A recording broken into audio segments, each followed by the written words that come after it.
రాష్ట్రం తీవ్ర ఆర్థిక ఇబ్బందుల్లో ఉన్నప్పటికీ కూటమి ప్రభుత్వం ఇచ్చిన మాట ప్రకారం జోన్లతో ఎటువంటి సంబంధం లేకుండా ప్రతి ఆక్వా రైతుకు కేవలం 1.50లకే రాయితీ విద్యుత్ అందిస్తున్నామని, ఇందుకు 1180 కోట్ల రూపాయల మొత్తాన్ని కేటాయించడం జరిగిందని రాష్ట్ర వ్యవసాయ సహకార మార్కెటింగ్, పశుసంవర్ధక శాఖ, పాడి పారిశ్రామికాభివృద్ధి, మత్స్యశాఖ మంత్రి కింజరపు అచ్చెన్నాయుడు పేర్కొన్నారు. కాకినాడ ఎస్ఆర్ఎంటీ ఫంక్షన్ హాల్లో all India shrimp hatcheries association, Andhra Pradesh hatcheries అసోసియేషన్ల ఆధ్వర్యంలో నిర్వహించిన కార్యక్రమానికి మంత్రి అచ్చెన్నాయుడు ముఖ్య అతిథిగా హాజరై ఆక్వారంగ వికాసం లక్ష్యంగా ప్రచురించిన హ్యాచ్ ఇండియా ఇండిపెండెంట్ 2026 పుస్తకాన్ని ఆవిష్కరించారు. ఈ సందర్భంగా ఆయన మాట్లాడుతూ రాష్ట్ర ఆర్థిక వ్యవస్థలో కీలకంగా ఉన్న ఆక్వా రంగ ప్రోత్సాహానికి ప్రభుత్వం కట్టుబడి ఉందని తెలిపారు.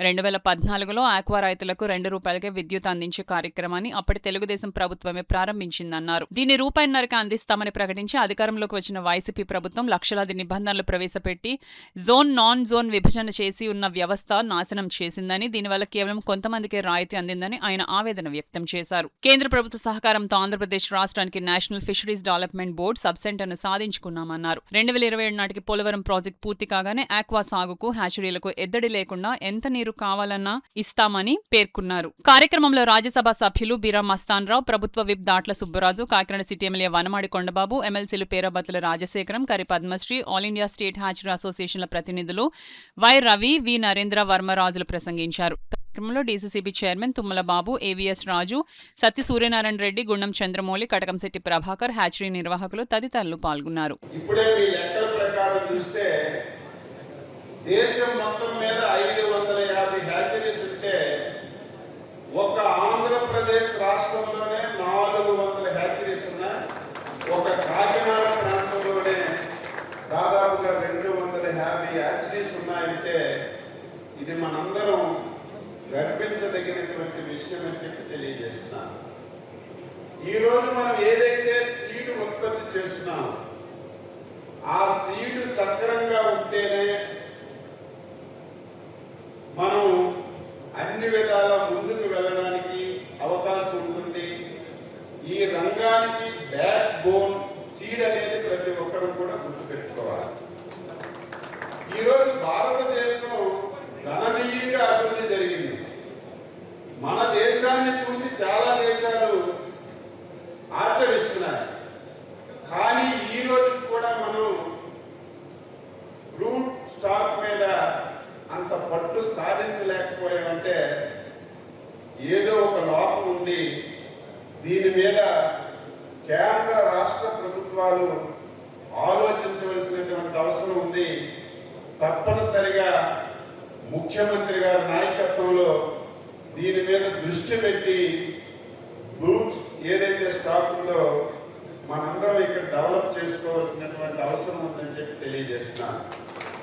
కొంతమంది సాహసం చేశారు, లేదా మస్తాన్ రావు గారు కానీ లేకపోతే ఇంకొకరు కానీ చేసినా సరే అనుకున్నంత స్థాయిలో రాణించలేకపోయారు.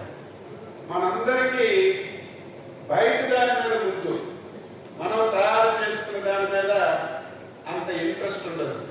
దానికి కారణం అనేక విధాలుగా ఉంటాయి.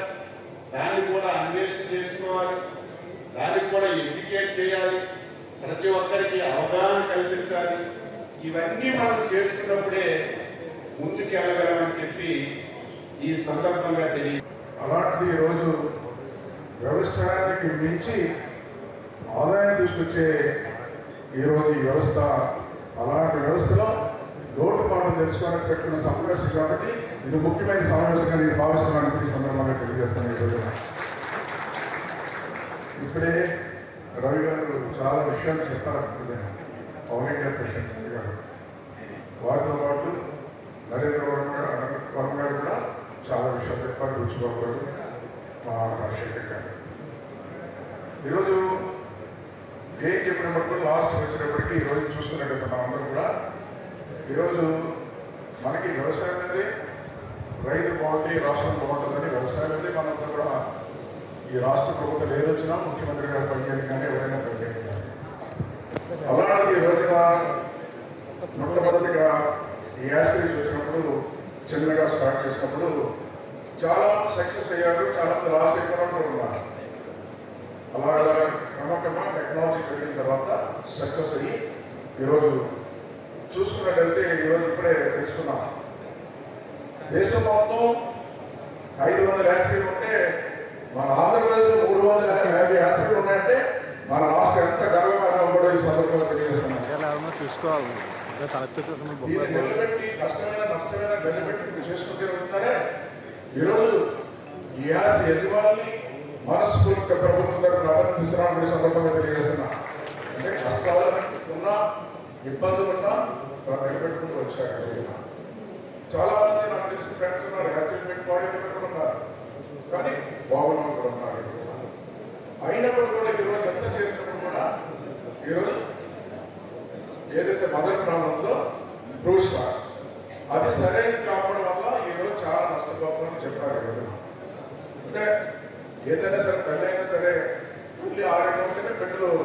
మనకి ఈ బ్లూ స్టాక్ అనేది నాణ్యమైన బ్లూ స్టాక్ మనకి అందుతుంది. తక్కువ ధరకి అందవలసిన వస్తేనే క్వాలిటీ సీడ్ వస్తుందని మీ ద్వారా అచ్చెన్నాయుడు గారికి తెలియజేసుకుంటూ మనకి భోగాపురం ఎయిర్పోర్ట్ కూడా ఈ ఆక్వా పరిశ్రమకి స్టార్ట్ కొంత మంచి అవకాశం ఉంది. ఎందుకంటే మనకి త్వరితగతిన బ్లూ స్టాక్ మనకి దగ్గరికి రావడం వల్ల ట్రాన్స్పోర్ట్లో మోటాలిటీ అవ్వచ్చు, ఖర్చులు అవ్వచ్చు, ఇవన్నీ తప్పితే భోగాపురం ఎయిర్పోర్ట్ ద్వారా కూడా మన ఆక్వా పరిశ్రమకి కొంత మంచి జరుగుతుందని తెలియజేసుకుంటూ ఈరోజు ప్రధానమంత్రి గారు కూడా మేక్ ఇన్ ఇండియాని మరి ఈరోజు మనం ఈ భారతదేశం అన్ని రంగాల్లో కానీ శాటిలైట్స్ అవ్వచ్చు, యుద్ధ విమానాలు అవ్వచ్చు, ఏదైనా మన ఇండియాలోనే తయారు చేయాలి. మేక్ ఇన్ ఇండియా అలాగే ఆత్మనిర్భర్ భారత్ అని మనం ఈరోజు మనం ప్రపంచంలోనే ఒక తయారీ దేశంగా మనం ముందుకు తీసుకెళ్తున్నాం.